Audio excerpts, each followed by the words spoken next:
بسم اللہ الرحمن الرحیم الحمد للہ رب العالمین والصلاة والسلام علی سید الانبیاء والمرسلین محمد وعلی آلہ واصحابہ اجمعین اما بعد۔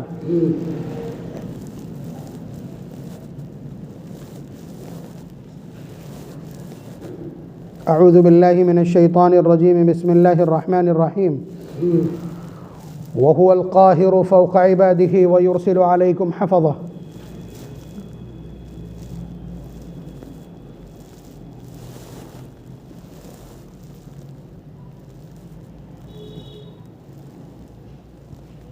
اللهم صل على سيدنا وعلى آل سيدنا ومولانا محمد وبارك وسلم۔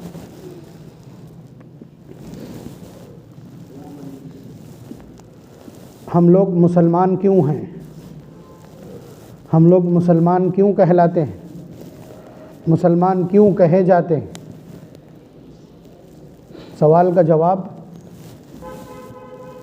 آپ کہیں گے اللہ کو مانتے ہیں۔ میں کہوں گا کہ اس دھرتی پر جتنے بھی مذاہب کے ماننے والے لوگ ہیں، ریلیجیس فالوورز ہیں، وہ سب کے سب اللہ تبارک و تعالیٰ کو مانتے ہیں۔ آپ کہیں گے ہم اللہ کو سب سے بڑا مانتے ہیں، تو میں یہ کہوں گا کہ جتنے بھی ہیں، جتنے بھی مذاہب کے ماننے والے ہیں، وہ سب اللہ کو سب سے بڑا مانتے ہیں، یونیورسل سپریمو مانتے ہیں، سرو شکتیمان مانتے ہیں۔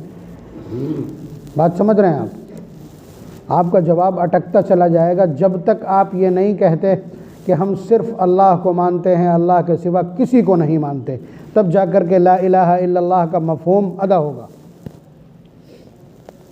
اور یہی وہ صفت ہے جو آپ کو تمام ادیان سے آؤٹ اسٹینڈ اور ممتاز کرتی ہے، اور یہی وہ عقیدہ ہے جو آپ کو سروائیول دے گا، جو آپ کو اس دھرتی پر تحفظ فراہم کرے گا۔ یہی وہ عقیدہ ہے کہ جس کی بنیاد پر آپ کسی بھی تماشے سے، کسی بھی پریشانی سے، کسی بھی مسئلے سے، کسی بھی مخمصے سے اپنے آپ کو بچا سکتے ہیں۔ دیکھیے یہ ایک اتنی بھاری بھرکم بات ہے، آپ اس کو سمجھ پائیں نہ سمجھ پائیں بڑا مسئلہ ہے، جبکہ اس کو سمجھے بغیر ایمان والا کوئی کہلا نہیں سکتا۔ امت کے پچھڑنے کے اسباب، امت کا جو یہ حال ہے اس وقت، اور امت کے ارد گرد جس طرح دائرہ تنگ کیا جا رہا ہے، اور جس طرح سے ہراساں کیا جا رہا ہے، اور جس طرح سے ذہنی اذیت سے دوچار کیا جا رہا ہے، جس طرح طاقت کا بے محابہ استعمال ہو رہا ہے، تو یہ جو صورتحال ہے اس کا تجزیہ کرنے والے مختلف باتیں بتلائیں گے۔ ایک بڑی تعداد مل جائے گی ایسے مگرمچھ کے آنسو رونے والوں کی کہ ہمارے پاس تعلیم کی کمی ہے۔ کون سا گھر ہے جس میں گریجویٹ موجود نہیں ہے؟ کون سا خاندان ہے جس میں ہائیلی ایجوکیٹڈ موجود نہیں ہے؟ ہماری ملت کے جتنے بھی بچے تعلیم سے وابستہ ہیں ان میں 97.5% اسکول کالجز میں جا رہے ہیں، یہ انجینئر بھی بن رہے ہیں، ڈاکٹر بھی بن رہے ہیں، سب کچھ بن رہے ہیں۔ میں کہہ رہا ہوں سارے کے سارے اگر پڑھنے لگ جائیں گے، سارے انجینئر ہو جائیں تو کیا کر لیں گے؟ مجھے بتلا دیجیے آپ۔ دیکھیے ایک بہت تیکھا سا سوال ہے، سارے کے سارے ہائیلی ایجوکیٹڈ ہو جائیں، کیا ان کو ملازمت مل جائے گی؟ اور ملازمت سب کو مل گئی اگر تو کیا ہوگا؟ موٹی تنخواہ ملنے لگے گی، وہ اچھا کھانے لگیں گے، اچھا کھانے لگیں گے۔ کیا یہی زندگی ہے؟ اگر یہی زندگی ہے تو آپ اپنے اسلام کا بوریا بستر لپیٹ لیجئے۔ اگر زندگی اس چیز کا نام ہے، اس کو منصوبہ بنا کے چلیں تو مسلمان نہیں ہیں۔ آپ کے منصوبے میں ٹاپ آف دا لسٹ اگر آخرت نہیں ہے، اللہ کی رضا نہیں ہے، تو آپ مسلمان نہیں ہیں۔ کہاں سے لے کے آئیں یہ اپنا تماشا؟ تو یہ ایک ڈھکوسلا لوگ روتے رہتے 24 گھنٹے۔ بہت سارے لوگ یہ کہتے آپ کو ملیں گے کہ یہ مولانا لوگ ہیں جو امت کو متحد نہیں ہونے دے رہے ہیں۔ ایسے بھی ملیں گے آپ کو، بہت بڑے بڑے تماشبین ہیں، تو سیمیناروں میں اس طرح کی مجالس میں میری شرکت ہوتی ہے، بسا اوقات آپریشن بھی کرنا پڑ جاتا ہے۔ متحد نہیں میں نے ٹھیک 14% ہیں، 15% مانے، 20% مان لیجیے، 25% مان لیں، متحد ہو جائیے۔ حالانکہ میں یہ مانتا ہوں کہ اتحاد کا نتیجہ ہے، لیکن یہ جو بات ہو رہی ہے نا، اس لیے کہ یہ بات وہ لوگ کر رہے ہیں جو ریسورسز میں بلیو کرتے ہیں، جو اسباب میں یقین رکھتے ہیں، جو گنتی اور اعداد و شمار میں جو ڈپلومیسی کی بات کرتے ہیں، جو سیاست کی بات کرتے ہیں، یا ان کا تجزیہ میں کر رہا ہوں، اس لیے میری بات اس اینگل سے بالکل درست بیٹھے گی کہ متحد نہیں۔ ٹھیک، آپ متحد ہو جائیے، 25% آپ ہیں، باقی آپ کا مقابل 82% ہے، اور وہ ہول سول انچارج ہے، سورس فورس سب ان کے پاس ہے۔ کیا کریں گے آپ؟ دیکھا کسی کو کبھی کہ 20-82 سے جیتے ہوں؟ 20-82 سے جیتے ہوں؟ یہ ان لوگوں کی بات کر رہا ہوں جو ریسورسز میں بلیو کرتے ہیں۔ اب کہیں گے کہ ہاں 313 1000 کے مقابل جیتے ہیں، لیکن کیوں جیتے ہیں؟ وہ امپاورمنٹ کیا تھا؟ فارمولہ کیا تھا؟ جہاں سے یہ اٹھا کے لاؤ گے اعداد و شمار، وہیں اس کا فارمولہ بھی موجود ہے، بلا ان تصبروا وتتقوا۔ غزوہ بدر کا جب انالیسس کرنے بیٹھیں گے، آیات قرآنی کا تجزیہ کریں گے، تو آپ دیکھیے گا وہاں ہے کیا، پوری ڈیل موجود ہے۔ اللہ تعالیٰ کہتے ہیں وَلَقَدْ نَصَرَكُمُ اللَّهُ بِبَدْرٍ وَأَنْتُمْ أَذِلَّةٌ، کہ ہم نے بدر کے دن تمہاری مدد کی تھی، تم بہت معمولی تھے۔ فَاتَّقُوا اللَّهَ لَعَلَّكُمْ، تم اللہ تبارک و تعالیٰ سے ڈرتے رہو۔ پھر اللہ تبارک و تعالیٰ اپنی اس ڈیل کا تذکرہ کرتے ہیں کہ میں نے اپنے نبی سے بات کی کہ 3000 بھیج دیں یا 5000 بھیج دیں۔ پھر حضور نے جب صحابہ سے بات کی ہے تو ان کا جو حوار ہے، ان کی جو گفتگو ہے، ان کی جو آپسی بات چیت ہے، اس کو اللہ تعالیٰ نقل کرتے ہیں۔ اذ تقول للمؤمنین الن یکفیکم، یاد کیجئے اس وقت کو جب آپ ایمان والوں سے بات کر رہے تھے، الن یکفیکم ان یمدکم ربکم ب3000، کیا تمہارے لیے 3000 کافی ہو جائیں گے؟ اللہ تعالیٰ بھیج دیں بطور نصرت۔ یہ حضور بات کر رہے ہیں صحابہ سے، اس کو بیانی الفاظ میں نقل کیا اللہ نے، پھر اس کو اتار دیا قرآن بنا کے۔ پھر اللہ تعالیٰ فرماتے ہیں اللہ تعالیٰ نے کہا ہے نا، حضور نقل کر رہے ہیں، اللہ تعالیٰ نے کہا ہے، حضور نے نقل کیا، پھر اللہ تبارک و تعالیٰ نے قرآن بنا کے اتارا، بلا ان تصبروا وتتقوا، اور اگر تم اسی طرح ثابت قدم رہے، مشکلات تمہارے سامنے ہیں، خوف تمہارے سامنے ہے، اور بگڑا ہوا ڈیجٹ تمہارے سامنے ہے، اگر ان حالات میں اپنے حوصلوں کے ساتھ سروائیو کرتے ہو، یہ ہے صبر، وتتقوا، اور اپنے پروردگار سے ڈرتے رہتے ہو، یاتوکم من فورہم ھذا یمددکم ربکم ب5000 من الملائکۃ مسومین، 5000 ایک دم ریڈی ہے، اسپیشل ہے، فوراً اتار دیں گے۔ یہ اللہ تبارک و تعالیٰ کے الفاظ ہیں، پارہ نمبر 4 سورہ آل عمران کے، کہ اس طرح کی ڈیل اور الفاظ وہ سب نقل کر دیے ہیں۔ اور جہاں وہ فرشتے اترے تھے وہ جگہ بھی آج تک محفوظ ہے، اور پورے حجاز سے بالکل آؤٹ اسٹینڈ اگر الگ کلر کے پہاڑ ہیں، وہ صرف ریت ہے۔ بات سمجھ رہے ہیں آپ؟ تو آپ کا جو لاجک ہے وہ سارا لاجک ایک ریت کی دیوار ہے، سارا لاجک آپ کا ریت کی دیوار ہے۔ تعلیم حاصل کی جانا چاہیے، دنیا کی زندگی تو ہمارے سامنے ہے ہی ہے نا، ہمیں ڈاکٹر بھی چاہیے، انجینئر بھی چاہیے، لیکن آپ اگر اس کو فلاح اور نجات کی کنجی کہتے ہیں تو دیوار سے مار دوں میں اس ایسے نظریے کو۔ بات سمجھ رہے ہیں آپ؟ اور اسی طرح سے اگر آپ یہ کہتے ہیں کہ صرف اتحاد کام کر جائے گا، تو پھر بتا دیجئے ان اعداد و شمار میں آپ کیا کر لیں گے؟ اب آپ یہ پوچھیں کہ کہنا کیا چاہتے ہیں؟ کہنا وہی چاہتے ہیں جو پہلے آپ نے کہا کہ ہم اللہ کو مانتے ہیں، اللہ کے سوا کسی کو نہیں مانتے، تب آپ مسلمان ہوتے ہیں۔ تو پھر کہیے کہ کامیابی صرف اللہ کی منشا سے ملے گی، ہمیں انابت اس کی جانب اختیار کرنی، ہم جب تک اس کے قدموں میں سر نہیں دیں گے ہوگا کچھ بھی نہیں۔ اور اس کی مثالیں بکھری پڑی ہیں، بہت صاف ستھری بات چیت ہے۔ اللہ تبارک و تعالیٰ کسی کو پریشانی دیتے ہیں، صرف اپنی طرف پریشانی کس کو دیتے ہیں؟ اذا احب عبدا ابتلاہ، نبی اکرم صلی اللہ علیہ وسلم کے صاف الفاظ کہ اللہ تعالیٰ جس بندے سے محبت کرتے ہیں اس کو مبتلا مصیبت کرتے ہیں۔ یہ حضور کے الفاظ۔ اس کے بعد آپ بتائیے ٹاپ آف دا لسٹ کون ہے؟ مطلب یہ بائی جنریشن یا بائی کمیونٹی یا جماعت کے اعتبار سے سب سے زیادہ عظمت والی جماعت کون سی ہے؟ انبیاء علیہ السلام کی۔ اس میں بھی اگر شخصی بنیادوں پر انڈیویجولی آپ دیکھیں ٹاپ آف دا لسٹ کون ہے؟ امام الانبیاء۔ اب دیکھیے مطلب اسی بنیاد پر کہ حضور فرماتے ہیں اشد بلاء الانبیاء ثم الامثل فالامثل، سب سے زیادہ مصیبتیں اور بلائیں کس پہ آتی ہیں؟ انبیاء علیہ السلام پر، اور پھر جو ان کے جتنا قریب ہوگا وہ اتنا ہی آزمایا جائے گا، مبتلا مصیبت کیا جائے گا۔ یہ تو ہو گیا۔ پھر اس کے بعد نبی اکرم صلی اللہ علیہ وسلم فرماتے ہیں جتنا مجھے ڈرایا گیا اتنا کسی کو نہیں ڈرایا گیا، جتنا مصیبتوں کا سامنا مجھے کرنا پڑا انبیاء میں سے کسی کو نہیں کرنا پڑا۔ یعنی انبیاء کی لسٹ میں بھی سب سے زیادہ آزمائش سے کون گزرا ہے؟ امام الانبیاء، وہ سرمور ہے۔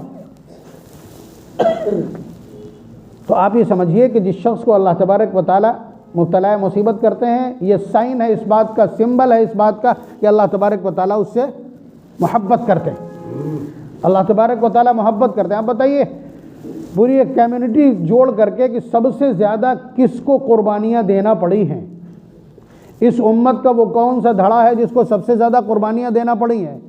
آپ کو کہنا پڑے گا صحابہ کی جماعت ہے۔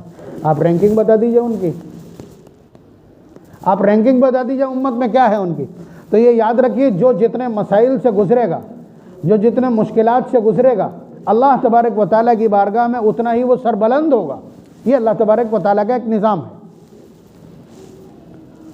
تو اللہ تبارک و تعالیٰ کا نظام یہ ہے کہ بندے کو آزماتے ہیں، اور آزماتے اسی لیے ہیں تاکہ یہ اللہ تبارک و تعالیٰ کی طرف رجوع ہو۔ اس کا اشارہ کہاں سے ملتا ہے؟ قرآن کریم کی آیت، یہ پارہ نمبر 5 کی آخری لائن ہے، ما یفعل اللہ بعذابکم ان شکرتم وآمنتم وکان اللہ شاکرا علیما، کہ اللہ تبارک و تعالیٰ تمہیں سزا دے کے کیا کریں گے؟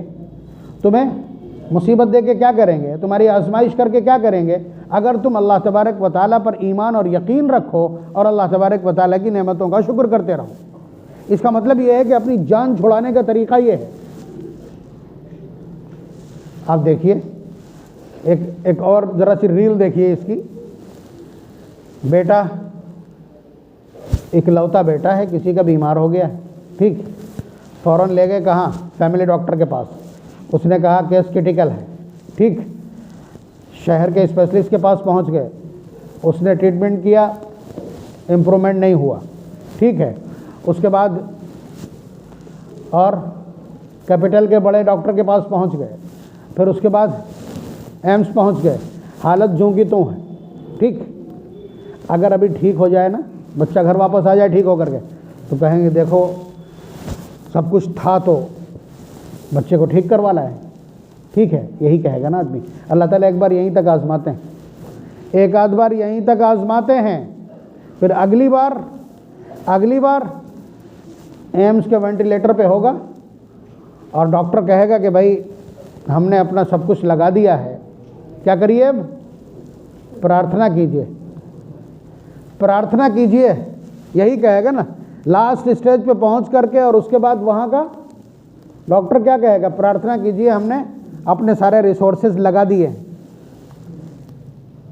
اب بتائیے ایک کافر آپ سے یہ کہے کہ اپنے پروردگار سے مانگیے شفا، یہ ہے آئینہ، یہ آئینہ ہے جو اللہ تبارک و تعالیٰ دکھلاتے ہیں مبتلا مصیبت کرنے کے بعد، اور پھر بھی کبھی کبھی ڈاکٹر کہہ دیتا سوری۔ بات سمجھ رہے ہیں؟ تو یہ حالات ہیں، اللہ تبارک و تعالیٰ آزماتے ہیں، اور یہ آزمائش کیسے چھوٹ سکتی ہے؟ پٹیا والے سے یا گلی والے سے جھولا چھاپ سے جب دوا لے کے آئے تھے نا، گھٹنے رکھ دیتے اللہ تعالیٰ کی بارگاہ میں، بار الہ میں جانتا ہوں دوا میں شفا نہیں ہے، کسی کے ہاتھ میں شفا نہیں ہے، کسی ڈاکٹر کے پاس، کسی کلینک میں، کسی میڈیکل میں شفا نہیں ہے، شفا آپ کے حکم سے ملتی ہے۔ میں دوا لے آیا ہوں، دستور بنایا ہے آپ نے، آپ میرے بچے کی شفا کے لیے اپنی بارگاہ سے فیصلہ صادر فرما دیجیے۔ کتنے خوبصورت الفاظ ہیں، بندگی بھی نہیں گئی، آبرو بھی نہیں گئی، پیسہ بھی خرچ نہیں ہوا اور ٹھیک ہو گیا۔ یہ سسٹم ہے، یہ لا الہ الا اللہ کہلاتا ہے، یہ لا الہ الا اللہ کہلاتا ہے، وہ کفر کہلاتا ہے ریسورسز پر یقین۔ تو آپ گھبرائیں گے، جو حالات آپ کے خلاف بنائے جا رہے ہیں ملک کے اندر، اس سے آپ گھبرائیں گے تب جب آپ یہ سوچیں کہ کاروبار نہیں ہوگا تو زندہ کیسے رہیں گے، اور اگر یہ لوگ ایسا کریں گے تو پھر زندگی مشکل ہو جائے گی۔ اگر آپ ریسورسز کا نام لے کر کے اور اس کے بعد اپنے لیے سروائیو، اپنے لیے تحفظ، اپنے لیے سرکشا، اپنے لیے پناہ تلاش کریں گے تو یاد رکھیے گا آزمائش بڑھے گی۔ اللہ تبارک و تعالیٰ کا دستور ہے جب تک وہ ریسورسز کو زیرو نہ کر دیں۔ بہت دھیان سے سنیے گا یہ جملہ زبان تو میری ہے لیکن میں ابھی قرآنی آیات سے اسے مدلل کر رہا ہوں۔ جب تک اللہ تبارک و تعالیٰ ایمان والوں کے ریسورسز کو زیرو نہیں کر دیتے اس وقت تک نصرت نہیں اتارتے۔ اس لیے کہ دیکھا نہیں، جب وہ بچہ ٹھیک ہو گیا تو کیا کہا؟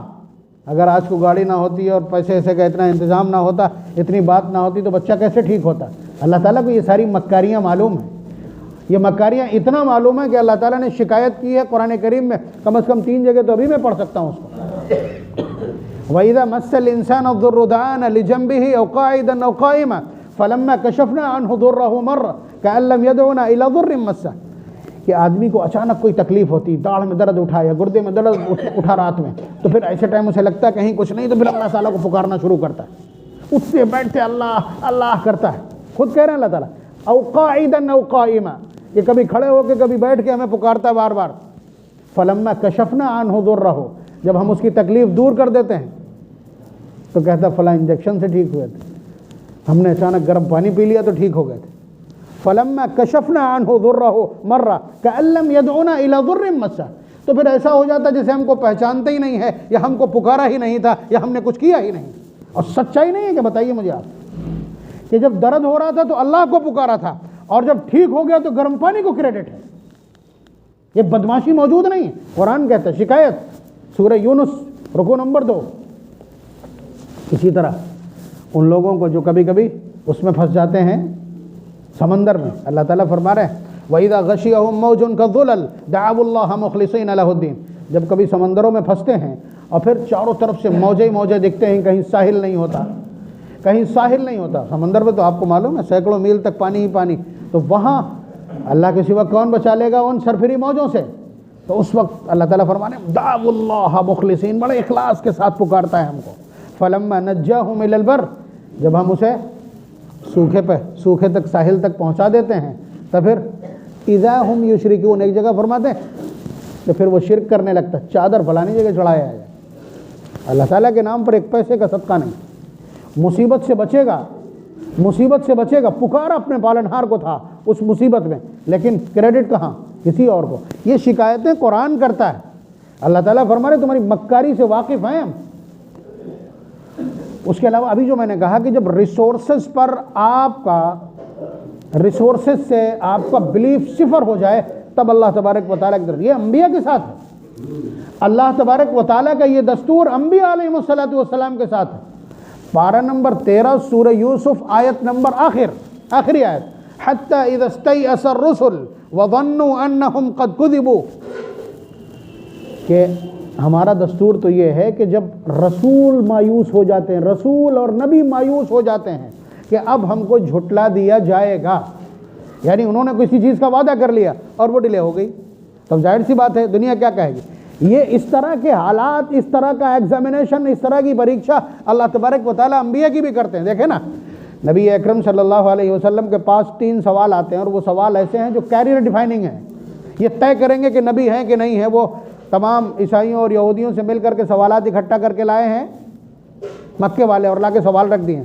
حضور نے فرمایا کل بتا دوں گا، اور اس کے بعد جواب نہیں آیا، طرح طرح کی باتیں، ارے جھوٹ بولتے تھے پکڑ گئے، اور جس رب سے اپنے تعلق کا اور وحی کا دعویٰ کر رہے تھے اس رب نے انہیں چھوڑ دیا۔ بات سمجھ رہے ہیں؟ اب اس طرح کے تانے گونجنے لگے، تو نبی اکرم صلی اللہ علیہ وسلم کو بہت مایوسی ہوئی۔ وحی کی اسی طرح کی ایک مایوسی اتنا بڑھ گئی تھی، آپ لوگ جھیل پائیں تو ٹھیک ہے سن لیجئے، اور اگر آپ کے برداشت سے باہر ہو تو کنوے مت کیجیے گا، کہ نبی اکرم صلی اللہ علیہ وسلم وحی کے رک جانے کی وجہ سے ایک بار سوسائڈ کرنے کے لیے پہاڑ پہ چڑھ گئے. جبریل امین نے آ کر کے روکا ہے کہ آپ نبی برحق ہیں، آپ ایسا نہیں کر سکتے. تو مایوسی یہاں تک چلی جاتی ہے، مایوسی یہاں تک چلی جاتی. اللہ تعالیٰ فرما رہے حتی اذا استیأس الرسل وظنوا انہم قد کذبوا، کہ انبیاء علیہ السلام کی مایوسی اتنی بڑھ جاتی ہے کہ انہیں لگتا ہے کہ ہم جھٹلا دیے گئے. جاءہم نصرنا، تب ہماری مدد آتی ہے. اس لیے کہ اگر ریسورسز کے رہتے ہم مدد کر دیں گے تو پھر کیا کہو گے؟ ہماری تدبیر سے، ہماری جگاڑ سے، ہماری اس کوشش سے، ہماری بھاگ دوڑ سے یہ ناٹک شروع ہو جائے گا. تم پہچانو گے نہیں اپنے پالنہار کو. حالانکہ اللہ تبارک و تعالیٰ تو ویسے ہی گناہ کرنے پر، معصیت کرنے پر اور تمرد اور سرکشی اور بغاوت پر کھانا دیے چلے جا رہے ہیں، گھر میں بیٹھے بیٹھے کھا رہے ہیں. وہ چاہے تو روک دیں لیکن پھر علم غیب نہیں رہے گا. تو اللہ تبارک و تعالیٰ کا نظام یہی ہے. آپ دیکھیں نا، نبی اکرم صلی اللہ علیہ وسلم 24 گھنٹے اللہ تعالیٰ کے ہاٹ کانٹیکٹ میں مکہ مکرمہ کی 13 سالہ زندگی میں. نوبت کیا ہے؟ نوبت یہ ہے کہ حضور پاس سے گزر رہے ہیں اور خباب ابن الارت کو انگاروں پہ لٹایا گیا ہے اور ان کے جسم سے چربی چھوٹ چھوٹ کے انگاروں پہ گر رہی ہے. حضور قریب سے گزر رہے ہیں. آپ سمجھ رہے ہیں؟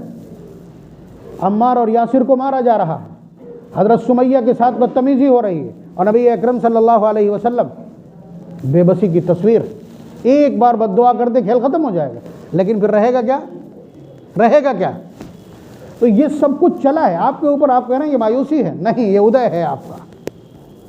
مایوسی نہیں. اذا استیأس الرسل، جب انبیاء مایوس ہو جاتے ہیں، جاءہم نصرنا. لیکن شرط اتنی ہے کہ اللہ تبارک و تعالیٰ کی ذات پر ڈیپینڈنس دکھلانی پڑے گی، انحصار. اگر آج بھی اگر اسباب پہ بات کریں گے تو ابھی مرغا بننا باقی ہے. یاد رکھیے گا، قرآن و سنت کے مندرجات آپ کی خدمت میں عرض کر رہا ہوں. تو کیا کرنا ہے؟ صرف یہ حالات اس لیے آتے ہیں کہ آپ کا رجوع اور انابت اللہ تبارک و تعالیٰ کی طرف بڑھے. یہ جو حاکم اس وقت کے ہیں یہ کیا خود سے آ گئے ہیں؟ اللہ تعالیٰ فرماتے ہیں اللہم مالک الملک تؤتی الملک من تشاء وتنزع الملک ممن تشاء. ملک کا مالک اللہ ہے، جس کو چاہتا ہے ستا اور اقتدار عنایت کرتا ہے اور جس سے چاہتا ہے چھین لیتا ہے. اور یہ بھی بتلا دیا ہے کہ جب اس طرح کے حالات ہوں اور حاکم تمہارے اوپر ظلم کر رہے ہوں تو ایسے ظلم کے وقت انہیں بد دعا دینے میں اپنی طاقت خرچ مت کرنا. لا تشغلوا انفسکم بالدعاء علی الملوک، ان پر بد دعا کرنے سے کوئی فائدہ نہیں. اشغلوا انفسکم بالذکر والتضرع، اپنے آپ کو ہمیں یاد کرنے میں، ہمارے سامنے رونے اور گڑ گڑانے میں کھپانا. کئی اکفیکم، تاکہ میں تمہارے لیے کافی ہو جاؤں. بہت دو ٹوک حدیث قدسی میں ساری ترتیب اللہ نے بیان کی. بات سمجھ لیں اچھی طرح سے. اللہ تبارک و تعالیٰ کی ذات پر انحصار اور انابت. بھائی آپ دیکھیں گے پوری تاریخ میں حضرت عبیدہ ابن الجراح رضی اللہ تعالیٰ نے 300 لوگوں کے ساتھ ہیں، سفر میں ہیں، سریۃ البحر میں، اور ایک بوری کھجور حضور نے دی ہے. 300 لوگ ہیں اور ایک بوری کھجور ہے. تو شروع میں تو کھائی انہوں نے، پھر اس کے بعد جب وہ ختم ہو گئی تو اونٹ ذبح کرنا شروع کیے. تو معلوم یہ ہوا کہ 3 اونٹ روزانہ ذبح ہو رہے ہیں، تو انہوں نے اس کو ذبح کرنا بند کر دیا. سب کی کھجوریں حضرت عبیدہ ابن الجراح رضی اللہ تعالیٰ عنہ نے منگوا لی، ایک بوری میں رکھ لی، اور ایک کھجور صبح اور ایک کھجور شام کو دے دی جاتی. تو جب یہ روایت بیان کر رہے ہیں صحابی تو سننے والے نے کہا کہ ایک کھجور میں کیا ہوتا ہوگا؟ کہنے لگے پتہ تو جب چلا جب یہ بھی ختم ہو گئی. تو آپ اندازہ کیجئے فوج کا کتنا بڑا بجٹ ہوتا ہے، اور حضرات صحابہ کرام اس کنڈیشن میں ہیں. اس کے باوجود تاریخ تو یاد ہے نا آپ کو، تاریخ آپ کو یاد ہے. تو اس لیے اللہ تبارک و تعالیٰ کی نصرت، اسباب تب بھی نہیں تھے. ایک غزوے کا نام غزوہ ذات الرقاع. غزوہ ذات الرقاع جب آپ ہسٹری پڑھیں گے، تاریخ اسلام پڑھیں گے تو غزوہ ذات الرقاع، رقاع رقاتن کی جمع جس کے معنی چیتھڑے، دھجی. آپ سمجھ رہے ہیں یہ جس طرح سے یہ چیتھڑے پڑے ہوتے ہیں نا کپڑے کے، اس کا نام کیوں پڑا ہے؟ صحابہ سنگلاف زمینوں پہ چل رہے تھے، پیروں میں چپلیں تھیں نہیں، تو سب نے وہی چیتھڑے لپیٹے ہوئے تھے. یہ فوج کا حال ہے. اور اس کے بعد فتح پہ فتح لکھی ہے. وجہ اللہ تبارک و تعالیٰ کی نصرت، اللہ تبارک و تعالیٰ کی ذات پر انحصار. اور انحصار کتنا ہے اس کو اگر دیکھنا ہو تو آپ دیکھ لیجئے کہ جب ایک بار ایسے کر کے کمانڈر ان چیف نے دیکھا ہے آگے سمندر ہے اور کوئی کشتی موجود نہیں ہے اور جانا اس سے بھی آگے ہے، صرف ایک بار معنی خیز نظروں سے دیکھا ہے کمانڈر نے، کیا ان نظروں کا مطلب یہ تھا کیا ان موجوں سے گھبرا کے اپنے قدم روک لو گے؟ اور سب سے پہلے بسم اللہ کہہ کر کے اور اپنے آپ کو سمندر کے حوالے کرتا ہے، اور پھر جس طرح گزر کے گئے ہیں تاریخ لکھنے والے، دشمن تاریخ لکھنے والوں نے، چشمدیدوں نے جو کچھ لکھا ہے، کل ملوک علی الاسرہ، کہ پانی کے اوپر اس طرح چل رہے تھے جس طرح کوئی بادشاہ اپنے تخت پہ بیٹھا ہوتا ہے۔ یہ اللہ تعالیٰ کی ذات پر انحصار سے ہی تو ہو سکتا ہے نا، نہ کہ آپ کے پیروں میں کہیں سے ایئر پیدا ہو جائے گی۔ آپ انجینئر پیدا کر لو گے، وہ کیا کرے گا؟ وہ تو کشتی ڈھونڈے گا۔ بتائیے آپ اگر یہ کہہ رہے ہیں کہ ہمارا ایجوکیشن لیول بڑھ جائے گا، شرح خواندگی بڑھ جائے گی، تو آپ توپ چلا لیں گے۔ بھول جائیے، اکلوتا طریقہ، یہ سارے حالات، یہ جو مخالف ہوائیں ہیں، یہ آپ کو اونچا اڑانے کے لیے، آپ سمجھ رہے ہیں؟ تو یہ آزمائش ہے، جو بھی حالات ہے۔ آپ کا ایمان ٹیسٹ ہو رہا، کہاں ہیں آپ مسجد چلا رہے ہیں، پاس میں جو مسجد ہے اس میں کتنی بار حاضری ہے آپ کی؟ آپ اذان چلا رہے ہیں، جب مؤذن پکارتا تھا حی علی الصلاۃ، آؤ نماز کے لیے، کتنی بار آئے؟ تو جو چیز آپ کو حاصل ہے، جو نعمت آپ کو حاصل ہے، اس نعمت پر جب شکریہ نہیں ہے اور کفران ہے، اس نعمت کی ناقدری ہے، اللہ تبارک و تعالیٰ کا دستور ہے چھین لیا کرتے ہیں۔ اپنا حال درست کیجئے، اپنا حال درست کرنے کے بعد اپنے آپ کو اللہ تعالیٰ کے حوالے کر دیجئے، اس کے بعد دیکھیے کون حفاظت کرتا ہے۔ یاد رکھیے، اللہ تبارک و تعالیٰ کی ذات پر جتنا ڈیپینڈنس بڑھتا چلا جائے گا، اتنا ہی زیادہ آپ کے دل سے مایوسی اور آپ کے دل سے خوف و ہراس اور اندیشے ختم ہوتے چلے جائیں گے، قوت اور حوصلہ خود بخود بڑھتا چلا جائے گا۔ قرآن کریم کی ایک نہیں 2000 آیات میں آپ کی خدمت میں اس طرح کی پیش کر دوں گا، بالکل دو ٹوک الفاظ میں سمجھیے۔ وَمَن يَتَوَكَّلْ عَلَى اللَّهِ فَهُوَ حَسْبُهُ، جو اللہ تبارک و تعالیٰ کی ذات پر انحصار کرتا ہے، بھروسہ رکھتا ہے، ڈیپینڈ ہوتا ہے، اللہ تعالیٰ اس کے لیے کافی۔ یہ صفت پیدا کرنے کی ضرورت ہے، اور یہی صفت پیدا کرانے کے لیے اللہ تبارک و تعالیٰ نے ہمارے ارد گرد یہ حالات پیدا کیے ہیں۔ اللہ تبارک و تعالیٰ ہمیں ان حالات سے سبق لینے کی توفیق مرحمت فرمائے۔ وآخر دعوانا الحمدللہ رب العالمین۔